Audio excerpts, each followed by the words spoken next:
ગાંધીનગર મનપા કચેરીમાં હર્ષ સંઘવીની બેઠક વરસાદ બાદની સ્થિતિને લઈ સમીક્ષા કરવામાં આવી। વરસાદી પાણીના નિકાલના આયોજન અંગે ચર્ચા।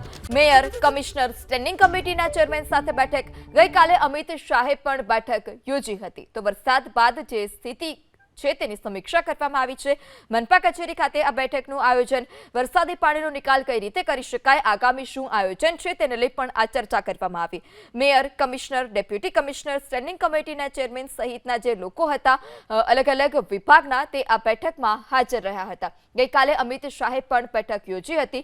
જે પ્રકારે ગાંધીનગરમાં અલગ અલગ વિસ્તારમાં રસ્તા પર ખાડા પડ્યા છે, વરસાદી પાણી ભરાય છે, તેને લઈ કેન્દ્રીય ગૃહમંત્રી અને સહકારિતા મંત્રી અમિત શાહે નારાજગી વ્યક્ત કરી હતી અને નારાજગી બાદ હર્ષ સંઘવીએ આજે બેઠક યોજી। ગાંધીનગર મનપા કચેરીમાં હર્ષ સંઘવીની બેઠક વરસાદ બાદની સ્થિતિને લઈ સમીક્ષા કરવામાં આવી। વરસાદી પાણીના નિકાલના આયોજન અંગે ચર્ચા। મેયર, કમિશનર, સ્ટેન્ડિંગ કમિટીના ચેરમેન સાથે બેઠક।